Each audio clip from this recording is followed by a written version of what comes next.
नमस्कार दोस्तों, आप सभी का पुस्तक जी यूट्यूब चैनल पर हार्दिक स्वागत है। यह चैनल आपको ज्ञान, जानकारी और जीवन की गहराइयों से जोड़ने का एक प्रयास है। आज हम जिस विषय पर बात करने जा रहे हैं, वह केवल आर्थिक जगत से ही नहीं, बल्कि नैतिकता, सच्चाई और विवादों के घेरे से भी जुड़ा है। क्या आपने कभी सोचा है कि एक रिपोर्ट कितने बड़े तूफान को जन्म दे सकती है? क्या सच और झूठ के बीच की रेखा इतनी धुंधली हो सकती है कि हम खुद भ्रमित हो जाएं? आज का विषय हिंडनबर्ग रिपोर्ट न केवल एक रिपोर्ट है, बल्कि यह हमारे देश के आर्थिक और नैतिक मूल्यों को चुनौती देने वाला दस्तावेज भी है। आइए, इस पुस्तक में हम इसे गहराई से समझें और सच्चाई और मिथकों को परखें। हमसे जुड़े रहिए, लाइक कीजिए, कमेंट कीजिए और चैनल को सब्सक्राइब करना न भूलें, ताकि आप ज्ञान की इस यात्रा में हमारे साथी बन सकें। भाग 1। हिंडनबर्ग रिपोर्ट का परिचय। हिंडनबर्ग रिपोर्ट क्या है? हिंडनबर्ग रिसर्च एक ऐसा संस्थान है जो कंपनियों के कामकाज, उनके वित्तीय आंकड़ों और संभावित धोखाधड़ी को उजागर करता है। इस रिपोर्ट का मुख्य उद्देश्य उन मुद्दों को सामने लाना है जो जनता की नजरों से छिपे रहते हैं। 2023 में हिंडनबर्ग रिपोर्ट ने भारतीय कारोबारी समूह अडानी समूह पर गंभीर आरोप लगाए। यह रिपोर्ट केवल आरोपों का पुलिंदा नहीं थी, बल्कि इसे तथ्यों और विश्लेषणों के आधार पर प्रस्तुत किया गया था।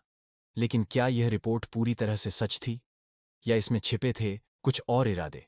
भाग 2। सच्चाई और मिथक का आकलन। 2 एक रिपोर्ट की सच्चाई। हिंडनबर्ग रिपोर्ट में अडानी समूह पर कई आरोप लगाए गए, जैसे एक शेयर मूल्य में हेरफेर, 2 शेल कंपनियों के माध्यम से वित्तीय धोखाधड़ी, 3 कानूनी और नैतिक उल्लंघन। क्या ये आरोप सच थे? यदि हां, तो इनका प्रभाव इतना बड़ा क्यों हुआ? इसका जवाब केवल तथ्यों में नहीं, बल्कि जनता की भावना और मीडिया की भूमिका में भी छिपा है। 2 मिथकों का पर्दाफाश। हर रिपोर्ट केवल सच्चाई का ही पुलिंदा नहीं होती।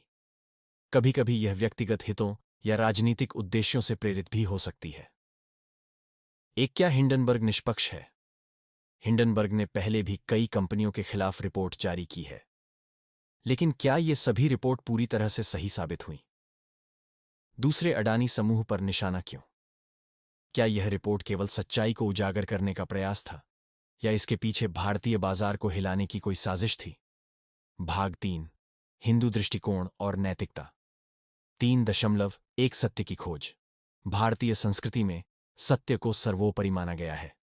ऋग्वेद में लिखा है, सत्यमेव जयते नानृतम सत्येन पंथा विततो देवयाणः। इस श्लोक का अर्थ है कि सच्चाई हमेशा विजयी होती है, लेकिन सच्चाई की पहचान करना आसान नहीं है।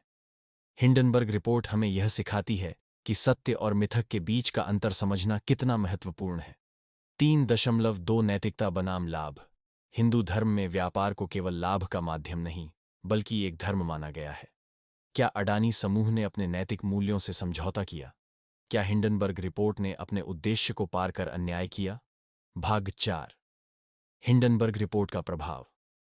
4.1 भारतीय बाजार पर प्रभाव। इस रिपोर्ट के जारी होने के बाद भारतीय शेयर बाजार में भारी गिरावट देखी गई। अडानी समूह के शेयरों में आई इस गिरावट से कई निवेशकों का विश्वास डगमगाया। दूसरे छोटे निवेशकों पर इसका क्या असर हुआ? 4.2 जनता की प्रतिक्रिया। मीडिया, सोशल मीडिया और राजनीतिक हलकों में इस रिपोर्ट को लेकर मिलीजुली प्रतिक्रियाएं थीं। कुछ लोगों ने इसे सच्चाई की आवाज कहा, वहीं कुछ ने इसे विदेशी हस्तक्षेप करार दिया। भाग 5। सीख और निष्कर्ष। 5। एक सच्चाई की ओर कदम। यह रिपोर्ट हमें यह सिखाती है कि किसी भी सूचना को बिना सोचे समझे स्वीकार नहीं करना चाहिए। सच्चाई और मिथक के बीच अंतर करना जरूरी है। 5.2 हिंदू दृष्टिकोण से निष्कर्ष। भारतीय संस्कृति में हर विवाद को सुलझाने का रास्ता संवाद और सत्य की खोज है। इस रिपोर्ट ने हमें यह सिखाया कि हर कठिनाई हमें सच्चाई की ओर ले जाती है। अंतिम शब्द दोस्तों, यह विषय जितना गहरा है, उतना ही विचारणीय भी। हिंडनबर्ग रिपोर्ट सिर्फ एक दस्तावेज नहीं, बल्कि एक सीख है। यह हमें अपने नैतिक मूल्यों, सच्चाई और आर्थिक समझ को मजबूत करने का अवसर देती है। आपका क्या विचार है इस रिपोर्ट के बारे में? कृपया अपने विचार कमेंट में जरूर साझा करें। और हाँ, अगर आपको यह जानकारी उपयोगी लगी हो तो लाइक करें, चैनल को सब्सक्राइब करें और अपने दोस्तों के साथ शेयर करें। धन्यवाद। सत्यमेव जयते।